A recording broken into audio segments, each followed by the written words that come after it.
What makes a channel high quality? And how much does it actually matter? So let's first talk about just all of the different ways that a channel can be considered high quality. You know, some channels are completely animation based and you can tell that they put a lot of time into animating their videos.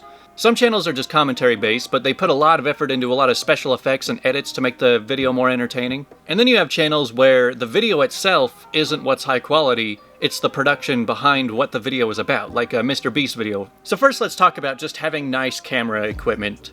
A lot of people, when they want to start up on YouTube, they think, well, I want to start a channel, but I don't have like a nice camera and I don't have a nice microphone. I have to go out and spend thousands of dollars just to get started. And the truth is, your camera gear is not super important for most types of channels. I mean, if you have good enough content ideas, just using a phone camera can be decent enough a lot of the time. But you know, I've watched PewDiePie for a few years, and I've always seen tons of people always making fun of him about his camera quality. And I mean, I've always just been like, it seems fine to me, I don't know what the problem is. But then I saw like a Markiplier video, and you could tell right off the bat that his camera and microphone are much nicer, and that can make videos more pleasing to watch. Last night, I received my first ever YouTube strike. But overall, for most channels, it's not super important that you get that high-end stuff. But then you get into the whole category of commentary and the quality of how well the video is edited. So for videos like this, you know, I record myself talking to the camera for a while, and then I put it into an editing software and chop it up, make sure that there's not a lot of dead space, put in as many visuals as I can, maybe zoom the camera in and out to make it look more dramatic and try and keep it from getting stale. And then you have channels like Nerd City where pretty much every second of the video is some highly edited masterpiece. I mean, sometimes they could spend hours just working on like a 5-second clip in the middle of their video. But something that every YouTuber has to consider is, do I want an ultra high quality video maybe once every couple months? Or do I want to upload a pretty good video maybe once a week?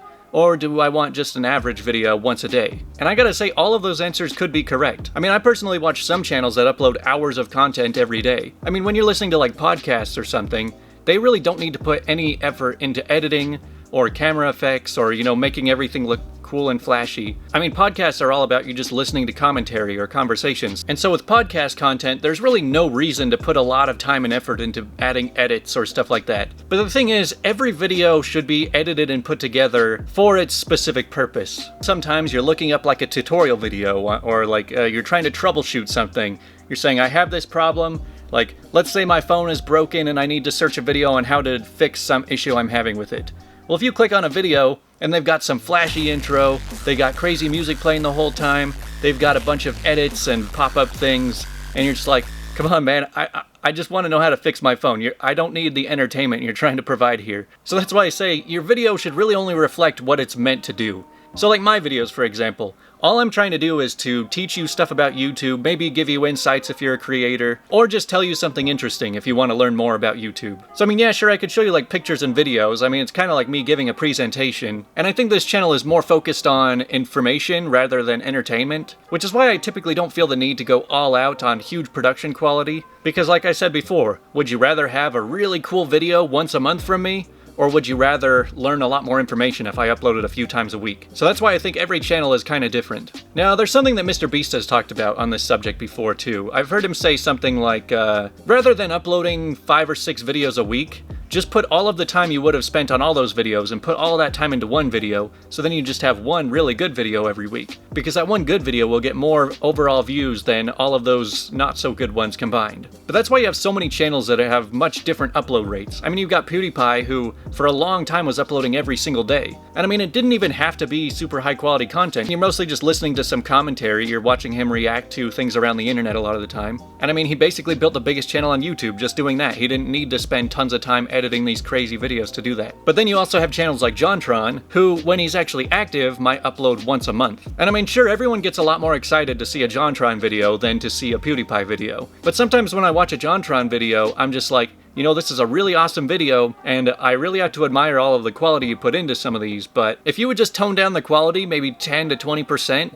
you could probably upload 4 or 5 times more, and I think I'd prefer to just see more of him. And now I want to make a comparison that I've always thought was kind of weird. So you guys know the channels The Infographic Show and Kurzgesagt in a nutshell. Now these two channels are both very similar. They're both informational channels that are done completely animated. They make drawings in Illustrator and then they use After Effects to animate them. Their graphics are pretty similar, their narration style is pretty similar, and both channels are pretty huge. yet the infographic show uploads about 30 times more frequently than Kurzgesagt. And Kurzgesagt's videos usually get 10 to 20 million views a piece, while the infographic show's videos get just a few 100,000 apiece. So I've always thought this was so weird because they're both very similar channels, similar art styles, similar everything, yet how does one channel upload so much more frequently, and how does the other one do so much better on each video? Well, while I would say Kurzgesagt's videos are definitely higher quality than the infographic show, you know, there's more detail in the animation, they compose completely original music for each video, but something people probably don't think much about is that channels that upload very infrequently make each one of their uploads more significant. You know, for a channel that uploads daily, like if somebody were to say, what's your favorite PewDiePie video? You're just like, I don't know, that I watch him once every day and then I forget about him really. But if somebody says like, what's your favorite JonTron video? Or what's your favorite iDubbbz Content Cop? Or something like that. You know, these videos that people spend so much time in, but there's also few enough that you can remember each one and you might actually rewatch the videos a few times. So I feel like if you just have too many uploads, then people just kind of forget about them. They don't really rewatch episodes very often. And maybe they're not even lower quality when you have fewer of them, but I guess there's something about the scarcity of them that makes them feel more special. But now let's talk about a channel that I feel breaks all of these rules, but still does just fine for himself. And that is Penguin Zero, or Moist Critical. He goes by a lot of different names. Now if you were to just look at this guy's video catalog, without knowing how many subscribers or views he was getting, you would probably guess that his videos get, I don't know, a couple hundred views at most. But then you see that he's got 6.5 million subscribers, and he can upload a video with no custom thumbnail, just a video of him talking with no editing. I mean, the most basic quality of video you can get. And you can still get a few million views off of that. Now, if you are new to the YouTube game, I would not recommend trying this style. I don't see anything like this ever making it in the future. But I think that with this guy, it's just that he's been growing his channel and his community for so long, and people just really like his character and personality, that they really don't care about the quality or anything. They just want to listen and hear him talk. And I mean, that's really the dream, isn't it? You want YouTube to love you so much that you could put up anything and people will watch. But now it's time for basically part 2 of this video, something that I've wanted to talk about for a while, and that is like channel reputation. And that's how channels like Mr. Beast, he doesn't want to upload anything bad. He wants every single video to be top notch, because if people are watching your videos and they always expect like the highest quality stuff, then they are going to click on your videos every time they come up. But if you upload like some really good videos and then some like okay videos, like you have videos that don't do so well, then if somebody gets recommended your videos, then you're like, it could be good, it could be okay. So having a good reputation with the viewers on YouTube is pretty important. But there's actually a deeper layer to this whole concept, and that is your reputation with the algorithm. Now this is something I've been trying to figure out for a long time, but it's hard to get a clear answer. But let me just show some examples while I'm explaining this. So this is the Stradman's channel. The Stradman has close to 3 million subscribers, and if you look through his video catalog, he has a very consistent view count. You've got 1 million, 1 million, 1.8 million, 1 million, 1.2 million, 2.1 million, 1.5 million, 1.1 million, 1 million, 1.1 million. So like almost all of his videos land right in the same spot. And as a YouTuber, this can be a really good and bad thing. Because on one hand, it's like, alright, I've got a really consistent viewership, everything I upload will always get a really consistent amount of views. But on the other hand, you're just like, I feel like I'm not growing. I feel like I'm just stagnating and my videos are just getting recommended to the same people every time. And so when I think about the algorithm and how it works with a channel like this, it's basically just, the algorithm has had enough time to observe your channel, they know who usually watches your channel, and they will just keep recommending it to those same people. Whereas there's other channels that will usually get a fairly low average view count, but then every once in a while, they will just have some viral hit that gets like 1,000 times more views than all of the others. And then the next video will go right back to their low average. I've noticed this happens a lot with the really low quality content, you know, like the Ask Reddit channels, or maybe like Twitch compilation channels. And it almost seems like the algorithm doesn't really know what to do with their channel, because like I was saying with the Stradman, every video he puts up, the algorithm knows exactly who to recommend it to, you get a very consistent view count. But if the algorithm doesn't know your channel very well, if you put up a new video, it has to start doing really well to start snowballing and getting bigger and bigger, and then sometimes it can go viral. And so that's why you'll have so many videos that start off really slowly, but then over time, if people start to click on it, then it will skyrocket. Whereas a lot of their other videos just start out low and then don't go anywhere. I mean, it's kind of true for this channel too. I've got a lot of videos that are around just like a few thousand views, and then 2 videos, one that's at 700,000 and one that's at 1.5 million views. And so just take a look at this Ask Reddit channel right here. You've got like 30k views, and then 900,000 views, and then 100,000, and then 500,000, and then 20,000, and then 200,000.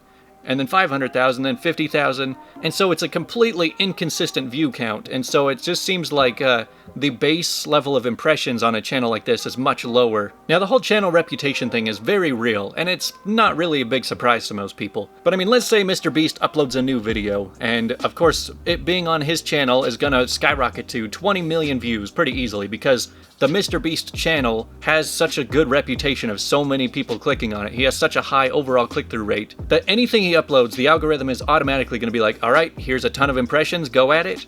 And then he does really well with the video, and then the algorithm is happy, and so then he will do it again next time. But if Mr. Beast were to upload a video that wasn't so great, not only could it potentially hurt his reputation with his viewers, but it could also make the algorithm be like, ooh, not so many people liked that one. We might be a little more reluctant to recommend your next video because this one wasn't so good. So as a YouTuber, you kind of have to keep like a good streak of uploading good video after good video. And I mean, I've come into the habit sometimes of being like, yeah, I mean, I put this video together, it's really not my best, but I don't really care if it doesn't get a lot of views, I'll just let it happen, I'm not expecting much out of this video. But if you're really serious about your channel, it could potentially hurt the one after it. And so I would be kind of careful about that kind of thing. So if Mr. Beast uploads his new video on his main channel, it gets tens of millions of views. Now if he were to upload his next video on, say, some no-name channel with 0 subscribers, do you think it would still get the tens of millions of views? I mean, it's the same video, same title, same thumbnail it would have been, but rather than getting tens of millions, it probably wouldn't really find its way to being recommended to anybody. And so it can kind of take a while to get your channel's reputation built, not just with people, but with the algorithm. And as for these weird channels that sometimes get a couple hundred views and sometimes get a couple million views, I have no idea what the algorithm thinks of those. But I mean, like I said, in order for a video to go viral, once you upload it, the algorithm kind of has to see that people are clicking on it, and then it will recommend it to more. And for a small channel, it can take a while. That's why even when I've had videos go viral, it took at least a week of people clicking on it, then it getting recommended to more, and then they click on it, and then it recommends it to more, and then it gets bigger and bigger, and then it explodes. But with a channel like Mr. Beast, the algorithm already knows it's going to be viral, basically, so he can upload it, and then it's just automatically going to recommend it to everybody. So then when you have some of these Reddit channels, it almost seems like the algorithm doesn't know what to do with them, and it will just be like, alright, you uploaded it, now we're going to test it, we're going to recommend it to a few people, and then if those people click on it, then we'll recommend it to everyone else. And if those people don't click on it, then you're just going to get stuck at a couple hundred views. I don't know, the whole thing is kind of weird, and like I said, I'm having a hard time really understanding this completely. But if there's anything to take away from this video, make videos the way they are meant to be made. That sounds really weird, but don't over-edit and don't make it too boring. Second thing is, a bad video can kind of hurt your channel's reputation, so be careful about what you upload on your channel. A good way around this, I've seen a lot of people do, is like they'll have their main channel where they upload only their best content, and then maybe they'll have like a second channel where they put like the outtakes or the deleted scenes. You know, the stuff that they want to upload but maybe it's not up to their high standards that would go on the main channel. Anyways, this is a long video packed with a lot of information, some useful, some maybe not so useful, but hopefully you learned something. We'll see how much editing I feel like putting into this video.